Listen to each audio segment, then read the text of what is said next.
اینجا یک سوال دیگر هم آمده است در باب همین طلا. مقصد آیا همین طلاهایی که در دست زنهای ما یا در دست مردهای ما هستند و گوییم اندازهشون یا حجمشون به چند مقدار برسد که از او ما زکات میتیم.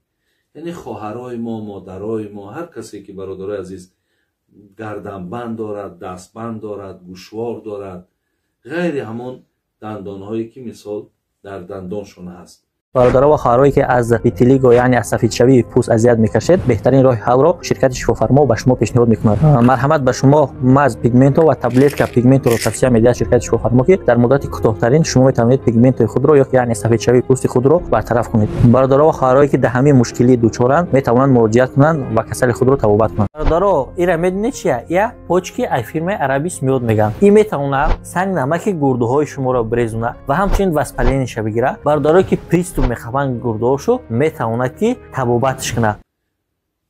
گوشوار و دستبند و دیگر گوییم طلاواری که مادرها و خواهرها دارن از 85 گرم خب تا حتی 90 گرم هم در محمود الفتاوا و دیگر کتاب ها در بابشان بسیار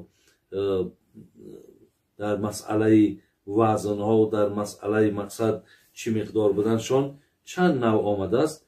لیکن از همین 85 گرم گوییم آغازش بالاش تا 90 گرم، یعنی از 85 گرم طلا اگر کدام شما داشته باشین 2.5 گرم باید که زکاتین می شود که مقصد همون 2.5 گرم با پول بازار میگردانین چه مقداری که شود باید زکاتین.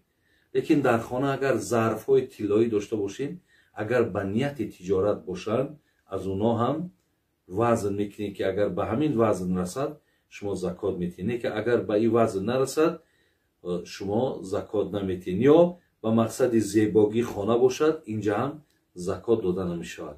دیگر از نقره هم گفتن از طلا 20 مثقال است که برابر به 85 گرم میشود. لیکن از نقره مقصد 200 درم است که برابر به 595 گرم می شود. از 595 گرم نقره 15 گرمش باید زکات داده شود.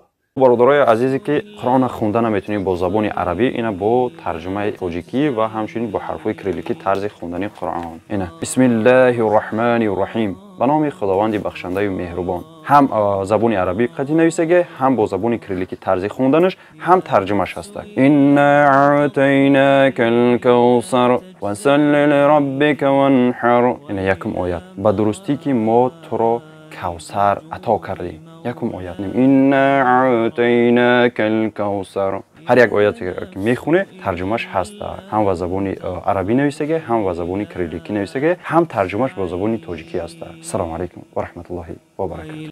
دیگر در اینجا سوال کردن که مسئله تهجد مقصد چند رکعت است، حکمش چیست؟ برادرای عزیز و گرامی، من قبلا در گردی نماز تهجد برای شما معلومات دادم که نماز تهجد چگونه که سر و صداهای بلند شد که گویا که پیامبر نازنین من فقط و فقط در رمضان همون 8 رکعت تهجد میخوانده است. دیگر مقصد یگان نماز مثال بغیر همون 8 رکعت تهجد نمیخوانده است. حال آنکه مقصد نمازهای رمضان پیامبر عبارت از 2 نماز بود، هم نماز تراویحش بود، هم نماز تهجدش بود که من در برنامه پیشتر کمی بیان کرده بودم.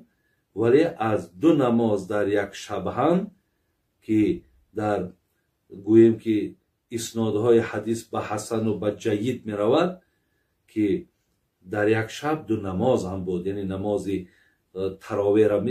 تراویح را می خواندن، با آمده قسم آخری شب در چیکار میکردن؟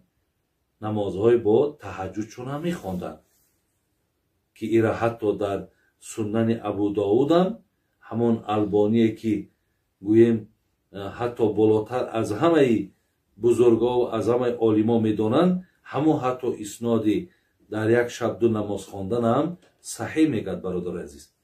زین لحاظ یعنی حتی دعواها بود که پیامبر در رمضان و غیر رمضان از 20 رکعت گویا زیاد نمیخوانده است، از 11 رکعت زیاد نمیخوانده است. حالا که ما از حدیث ها ثابت کردیم که حدیث 1147 امام بخاری اگر به 11 رکعت رفته باشد از حضرت عایشه مادرمان، با حدیث 1170 خودی با همین امام بخاری اینجا با 13 رکعت رفت از خود عایشه مادرمان. با حدیثی که جناب امام بخاری از عبدالله ابن عباس آورد اینجا با 15 رکعت رفت. بین با حدیثی که گویم اسنادش صحیح میگن جناب امام احمد در مستدرکش میارد که از عایشه مادرمان پرسیدن، حضرت از 7 رکعت آغاز کرد که نماز شب پیامبر 7 تا بود، 9 تا بود، مثلا 4 تا تهجد میخوان، 3 تا ویتر. ببین 6 تا تهجد میخوان، 3 تا ویتر.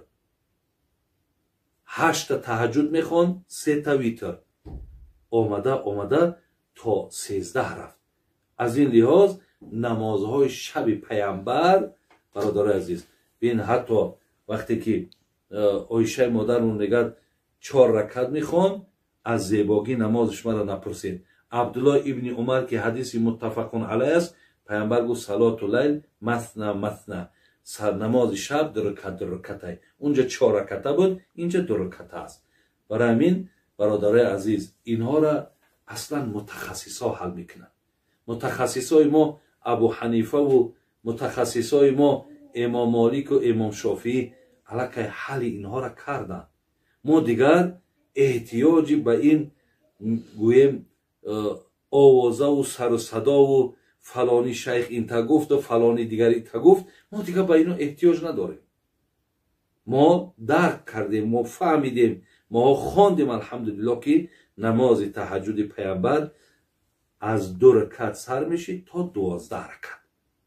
هر کسی که اگر خواند میتوند 2 رکعت هم خواند، میتوند 4 رکعت هم خواند، میتوند تا 12 رکعت مقصد نماز تهجد رو خواند. بعد او 3 ویتر واجب هم با 15 رکعت انجامش دهد که عیناً کردار پیامبر است.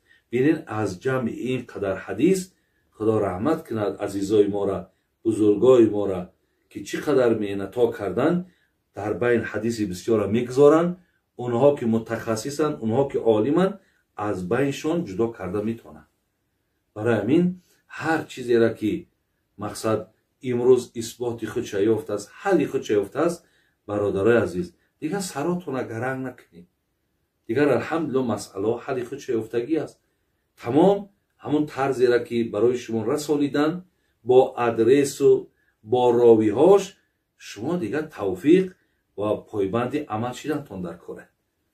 برای همین باز تاکید میکنم هر کسی چیزی را نمیدونین، نمیفهمین، برادرای عزیز از پیش خود هر چی نگوین.